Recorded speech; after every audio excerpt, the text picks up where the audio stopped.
This story is titled, My Entitled Family Bragged About Getting My Great Uncle's Money, but He Only Put Me in the Will. Now, they are begging me to reconsider. Hey everyone! Before we jump into today's video, I need your help. We've noticed the channel is losing some traction, and subscribing is one of the best ways you can support us. It's quick, free, and it helps us keep bringing you awesome content. Your support means the world. Let's keep this channel growing together. Thanks so much. Now let's start the video. Alright, so here's the deal. My name's Sam, 24 male, and I've pretty much been the odd one out in my family for as long as I can remember. Not because I'm struggling or anything. I actually have my life together pretty well, but because I've never fit into their little mold of what success should look like. See, my dad, Tom, is a hotshot lawyer who thinks the world revolves around courtrooms and contracts. My mom, Linda, was an RN before she retired, and she's always been the type who cares a little too much about keeping up appearances. And then there's my siblings, Brian, Lucas, and Emily. They're the golden trio. Brian owns a chain of gyms and is constantly bragging about how he's promoting health and fitness across the state. Lucas is the tech genius, running his own startup that he swears is going to disrupt something someday. And Emily? She married into money. Her husband, Nate, is a corporate lawyer, and they love posting pictures of their perfect suburban life with captions like, hard work and love, happiness. Then there's me. I'm a welder and part-time hunting guide. I love what I do. Welding is an art. It takes skill, precision, and creativity. I've built a solid career for myself, and the money's damn good. I'm talking 6 figures some years, depending on the projects I take. And the hunting guide gig? That's just for fun. It's not about the money, it's about being outdoors and sharing something I'm passionate about. But try telling that to my family. To them, I might as well be flipping burgers at a fast food joint. My mom, bless her heart, loves to ask, when are you going to stop playing with metal and get a real job? As if I'm sitting in a shed hammering tin cans together. Brian constantly tries to rope me into his gym business, saying things like, if you want to do something meaningful, I could use someone to manage operations. Thanks, but no thanks. Lucas, meanwhile, treats me like I'm some kind of caveman. You should get into tech, Sam. That's where the real money is. Real money? My bank account would like a word. I've stopped trying to explain myself to them. What's the point? They've made up their minds. And honestly, I don't care enough to change them. They can keep their judgmental attitudes. I'm happy. I'm successful in my own way, and I don't need their approval to validate my life. The only person who ever understood me was my great-uncle Jack. Jack was my grandfather's brother, and he was nothing like the rest of the family. He was the kind of guy who lived life on his own terms. He didn't care about titles or degrees. He cared about character. Jack was a lawyer too back in the day, but he gave it all up to move out to the country and live off the land. He built his own little haven, a cozy hunting cabin on 70 acres of pristine wilderness. Jack and I bonded over hunting and fishing.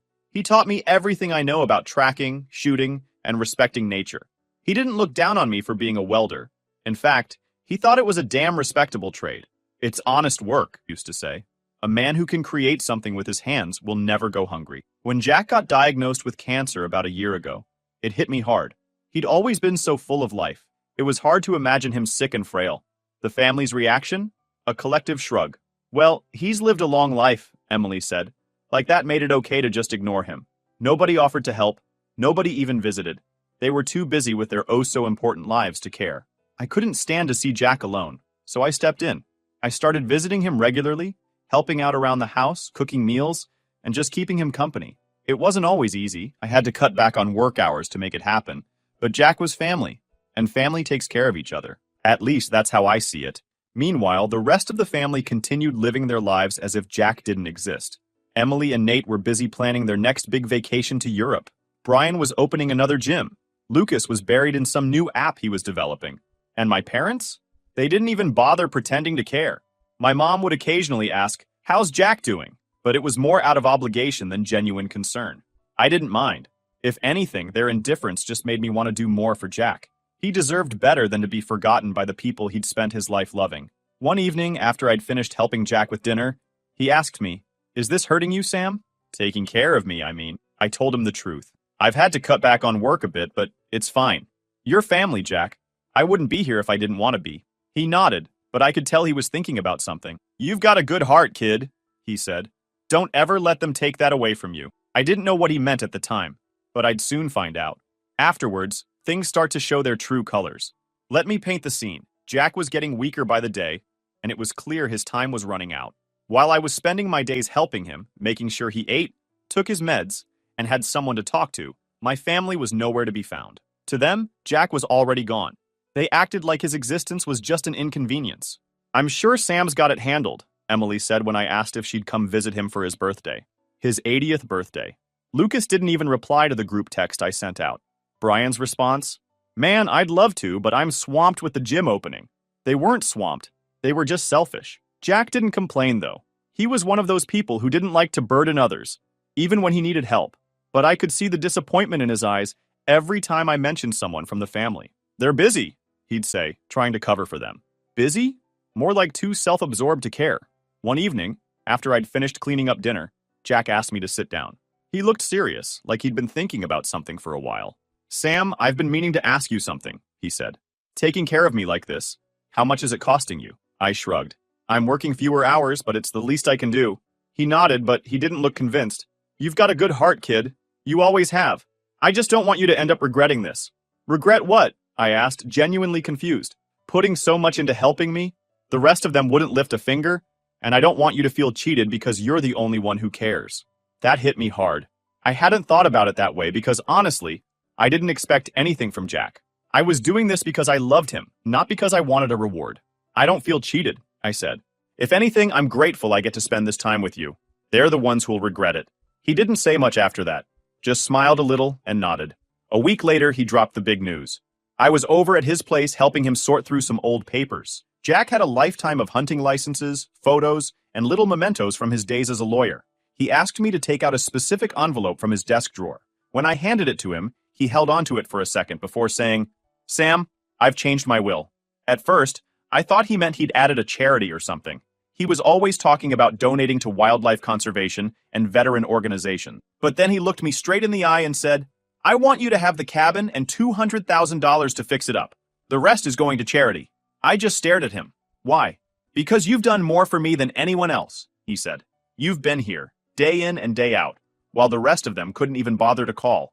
You're the only one who truly cares, Sam. And I want you to have a real start in life, a chance to build something that's yours." I didn't know what to say. Part of me wanted to protest, to tell him he didn't have to do that. But I could see how serious he was, and I didn't want to disrespect his wishes. "Jack, I don't know what to say," I finally managed. "Don't say anything," he said. "Just promise me you'll take care of the place, make it your own, and don't let them take it from you." Of course, it didn't take long for the family to start sniffing around. They still had no idea about the will, but they could sense something was up. Brian called me one evening, which was weird because he never called unless he wanted something. "Hey, Sam," he said, his voice all casual. "So, how's Jack doing?" "He's hanging in there," I said, keeping it short. Cool," he said, like we were talking about the weather. "Hey, I was thinking, once Jack, passes, what's going to happen to the cabin?" I nearly laughed. The man couldn't even wait for Jack to die before trying to stake his claim. "Not sure," I said, playing dumb. "Why?" "Oh, no reason," he said quickly. "I just thought it'd be cool to keep it in the family, Maybe we could all chip in and fix it up." By chip in, I knew he meant me doing all the work. "Yeah, maybe," I said, just to shut him up. The next day, Emily texted me, "Hey, Sam, I was thinking, wouldn't it be amazing if we turned Jack's cabin into a family retreat? The kids would love it." First of all, Emily doesn't even have kids yet. Second, she hadn't been to the cabin in years. The last time she'd visited, she complained about the bugs and said the place smelled like old wood. Now, suddenly, it was her dream vacation spot? I didn't respond. The entitlement only got worse. Lucas, who hadn't spoken to Jack in God knows how long, started dropping hints in the family group chat about how much land like Jack's was worth. "Prime real estate," he said. "Could easily sell for $1 million if developed right." I wanted to scream. These people didn't care about Jack, his wishes, or his legacy. They only saw dollar signs. Meanwhile, Jack kept declining. He was tired more often, and some days, he didn't even have the energy to leave his bed. But he never lost his sharpness. One evening, as I was helping him with his meds, he looked at me and said, "You know they're going to come after you, right?" I nodded. "Let them try." Jack grinned. "That's my boy." Jack was right. I knew they'd come for me eventually, but I wasn't worried. I'd made my peace with the fact that I wasn't their idea of successful. And now, thanks to Jack, I had something they couldn't take away, no matter how hard they tried. Little did I know just how far they'd go. By this point, Jack was in his final weeks. I was with him almost every day, helping him get through the worst of it, while my family couldn't even bother to send a card. The only time they ever mentioned Jack was when they wanted to speculate about his estate. I should have known something was up when Brian suggested a family dinner. For context, family dinners weren't a thing anymore. We barely saw each other unless it was a holiday, and even then, everyone left as soon as the pie was served. But Brian was insistent, so I agreed to go, mostly out of curiosity. The moment I walked into Mom and Dad's house, I could feel the tension. Everyone was there. Brian, Lucas, Emily, and their spouses, and they all had this fake, overly polite vibe going on. Mom greeted me with a smile so tight it looked like it physically hurt her. "Sam, you made it," she said, like I was some kind of prodigal son returning home. "Yeah, what's this about?" I asked, skipping the small talk. Brian clapped me on the back and said, "We just thought it'd be nice to get together and, talk about Jack." Red flag number 1. We all sat down at the table, and for the first 10 minutes, it was nothing but awkward chatter about work, vacations, and whatever new nonsense Lucas's tech company was up to. Then Emily decided to cut to the chase. "So, Sam," she said, putting on her best concerned sister voice, "what's Jack's plan for the cabin? You've been spending so much time with him. I figured you'd know." Red flag number 2. I shrugged. "He hasn't really said." "Well," Brian chimed in, "it'd make sense for us to keep it in the family, don't you think? Maybe we could use it as a vacation spot, like a family retreat." "Yeah," Emily said, her eyes lighting up. "I was telling Nate that the kids would love it. They could grow up surrounded by nature. It'd be such a great legacy for Jack." "Your kids aren't even born yet," I said, unable to stop myself. Emily glared at me, but before she could respond, Lucas jumped in. "Honestly, I think we should sell it. That land is worth a fortune. We could split the money and invest it in something worthwhile." "Split it?" Brian scoffed. "Why would we split it when I've got a business that could actually use it?" Jack would have wanted it to go towards something meaningful. Meaningful? Like expanding his gym empire? I couldn't believe what I was hearing. They were fighting over the cabin, as if Jack was already dead. "I don't think Jack would want it sold," I said, trying to steer the conversation away from their greed. Brian leaned back in his chair, smirking. "Come on, Sam. What are you going to do with it? Weld up a hunting blind? Let's be realistic here." I wanted to punch him. Instead, I just said, "Jack hasn't made any decisions yet. You should probably talk to him if you're so interested." After that dinner, their entitlement went into overdrive. Brian started calling me almost daily, always with some new idea for the cabin. "Sam, I've been thinking, what if we turn the cabin into a rental property? We could make a killing renting it out to tourists during hunting season. I'd handle all the logistics, of course, and you could do the repairs since you're so handy." Translation: he'd profit while I did all the work. Then Emily sent me a text. "Sam, we really need to talk about Jack's estate. The cabin is too important to let it sit unused. Call me ASAP." When I didn't respond, she followed up with another text. "This isn't just about you, Sam. It's about the family. Stop being selfish." Selfish? I was the only one taking care of Jack, and somehow I was the selfish one? A week later, Emily and Brian showed up unannounced at Jack's house. I was there helping him sort through some old photos when I heard the knock on the door. Jack was too weak to get up, so I answered it. And there they were, all smiles and fake concern. "Hey, Sam," Emily said, holding a container of cookies like she was trying to bribe her way in. "We thought we'd stop by and see how Jack's doing." I didn't buy it for a second, but Jack was always gracious, even when he knew people had ulterior motives. He invited them in, and for the next half hour, they put on their best loving family act. "Jack, you're looking great," Brian lied. "Is there anything you need? Anything at all?" Emily added, laying it on thick. Jack just smiled politely and said, "I'm fine, but thank you for stopping by." Then Brian, who apparently couldn't help himself, said, "We were just talking about the cabin the other day. It's such a beautiful property. Have you thought about what's going to happen to it?" Jack gave him a sharp look. "I have," he said, his tone making it clear the subject was closed. That didn't stop them. After they left, Emily sent me a text. "Jack's really starting to decline. We need to start planning for what's next. Let's meet soon to discuss." Discuss? Discuss what? She didn't care about Jack's health. She just wanted to know how much she could get out of him before he passed. The entitlement hit its peak when Lucas posted in our family group chat, "Does anyone know if Jack has a financial advisor? We should make sure his estate is being managed properly." I almost threw my phone across the room. They weren't even pretending to care anymore. Jack was just a pile of assets to them, and they couldn't wait to divvy him up. That night, I told Jack about their antics. He laughed, shook his head, and said, "Let them talk. They'll get what they deserve soon enough." I didn't know what he meant at the time, but I'd soon find out. Jack passed away on a quiet morning, with me and his dog Maisie by his side. He'd been fading for days, and I think he knew it was time. His last words to me were, "Don't let them ruin what's yours." That stuck with me. Jack had spent his final months ensuring his legacy would go to someone who cared, someone who would honor it, not squander it like the rest of them would. As much as I was grieving, I didn't have the luxury of wallowing for long. The will reading was scheduled for the following week, and let me tell you, I was not looking forward to it. My family had been circling like vultures for months, and now the feast was finally here, or so they thought. The day of the will reading, I showed up early, mostly to mentally prepare myself. Jack's lawyer, Mr. Nelson, greeted me with a firm handshake and a knowing smile. "You ready for this?" he asked. "Not really," I admitted. He chuckled. "Well, just remember, Jack made his decisions very clear. There's no room for debate." That was comforting, but I knew my family well enough to expect fireworks. One by one, they trickled into the office. Brian came in first, dressed like he was closing some big business deal, with his shiny watch and smug grin. "Morning, Sam," he said, as if we were best buddies. Emily and Nate arrived next, Emily already in full drama mode. "This is going to be so hard," she said, clutching Nate's arm like she was about to faint.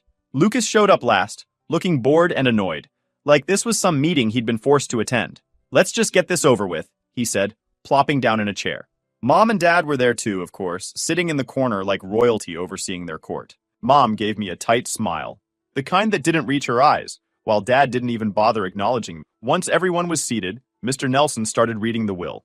He began with the smaller items: Jack's collection of fishing gear, some antique hunting rifles, and a few personal mementos. Then came the surprising news to my family. "To my great-nephew Sam, I leave my hunting cabin and the surrounding 70 acres of land, along with $200,000 to renovate and maintain the property." You could have heard a pin drop. Brian was the first to break the silence. "What?" he said, his voice rising. "That can't be right. Jack wouldn't just give all that to Sam." Mr. Nelson didn't even look up. "It's what's written here in the will, Mr. Thompson. Shall I continue?" Emily, meanwhile, was already in tears. "This isn't fair," she sobbed. "What about my kids?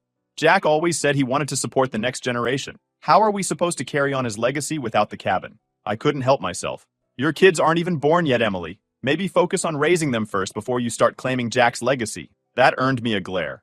But before she could respond, Lucas jumped in. "This has to be fake. Jack was smart. He wouldn't leave all his assets to one person. There must be another version of the will." Mr. Nelson calmly pulled out a second folder. "This is the most recent and legally binding version of the will, signed and notarized. If you'd like, I can walk you through the process Jack took to ensure there would be no confusion." Lucas shut up real quick. Then came the real shock, the rest of Jack's estate. He'd made it clear that everything else, his investments, savings, and other assets, was to be liquidated and donated to charities he cared about, like wildlife conservation and veteran support organizations. The room erupted. "What the hell is this?" Brian shouted, slamming his hand on the table.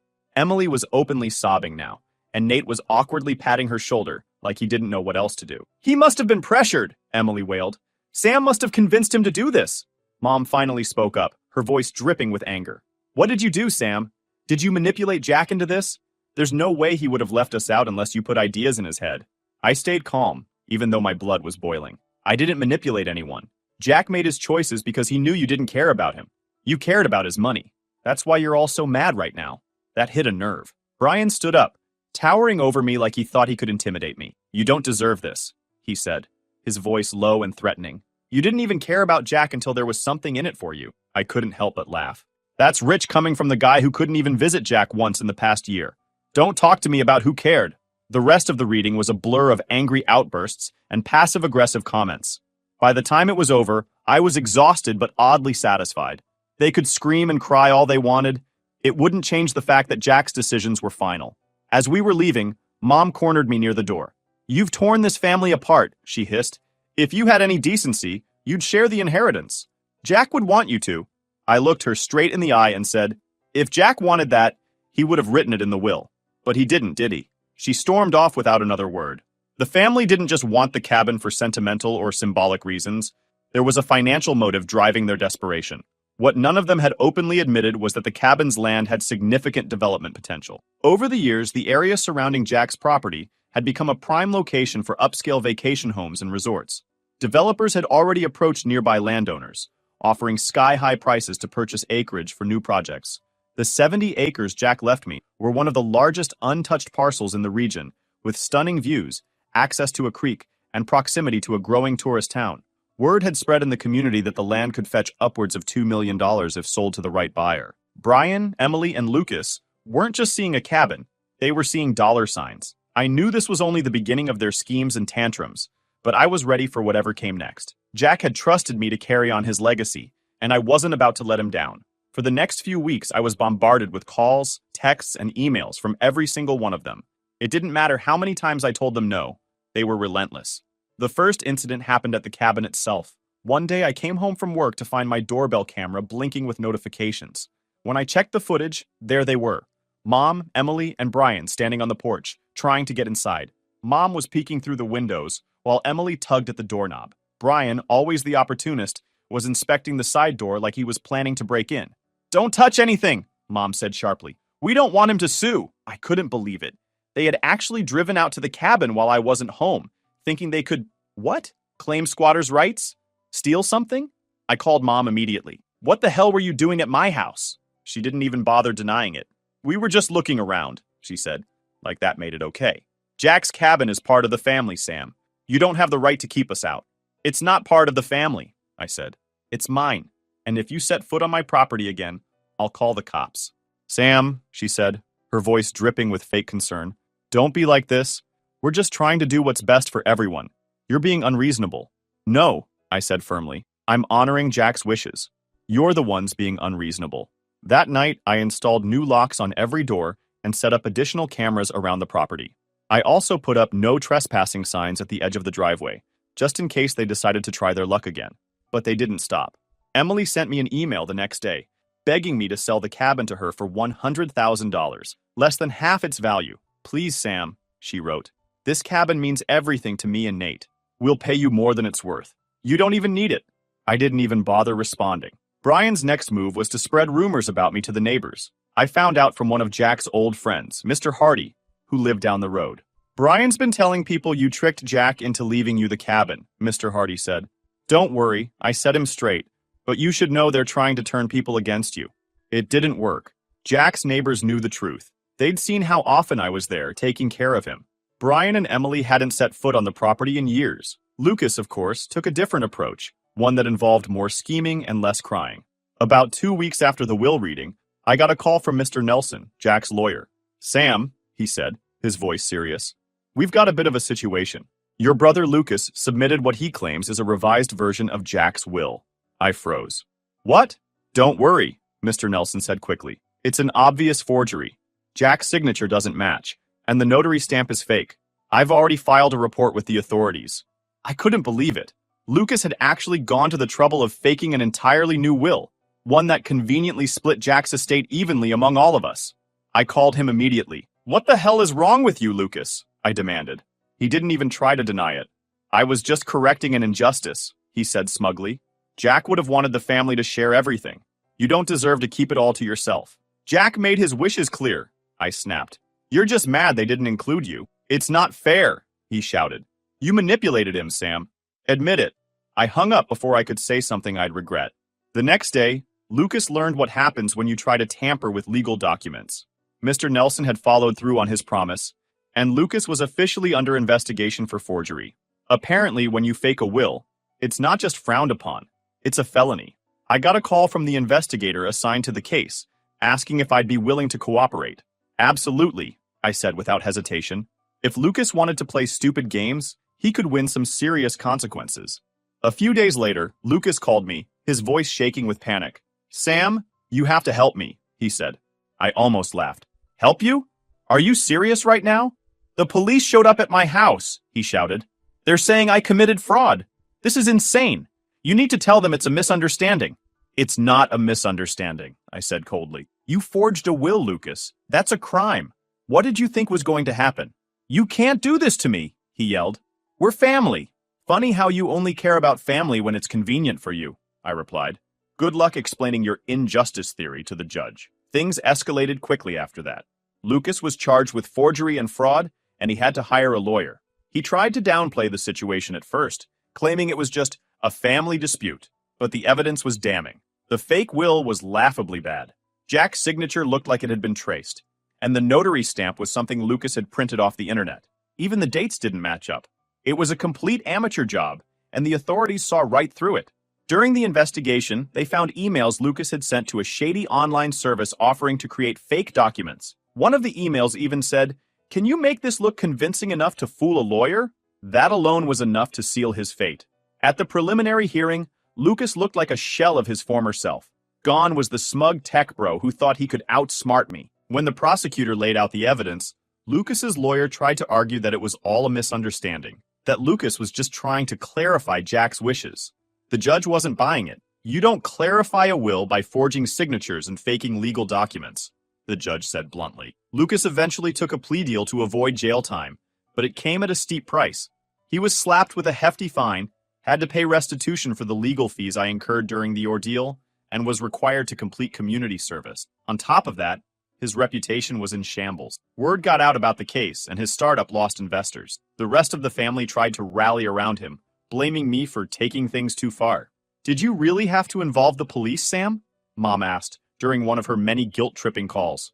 "Lucas is your brother," I said firmly. "He's lucky he didn't end up in prison. But he was just trying to fix things," she insisted. "No," I snapped. "He was trying to steal from me. Stop making excuses for him." They didn't like that answer, but I didn't care. By the time it was all over, Lucas was a broken man. He tried to rebuild his business, but his reputation was so tarnished that most of his clients had moved on. He even had the nerve to ask me for financial help at one point, claiming he needed just a little support to get back on his feet. "Not happening," I told him. "You can figure it out on your own, just like I've been doing my entire life." He hung up on me, and I haven't heard from him since. Watching Lucas face real consequences was oddly satisfying. For once, the golden boy of the family couldn't weasel his way out of trouble. He'd always acted like he could do whatever he wanted without facing the repercussions, but not this time. By this point, I was done playing nice. I filed a police report for the attempted break-in and let the family know in no uncertain terms that I was done entertaining their nonsense. "Don't contact me again unless it's through a lawyer," I told them. Mom called me a selfish traitor. Emily cried about how I was tearing the family apart. Brian accused me of ruining Jack's legacy. And Lucas? He threatened to sue me, even though his forgery attempt had already backfired spectacularly. Through it all, I stayed calm. "You should have respected him while he was alive if you wanted to be part of it," I said every time. By the end of the month, I had completely cut them off. Their numbers were blocked, and my cabin was fully secured. Let them scheme all they want. They weren't getting a damn thing from me.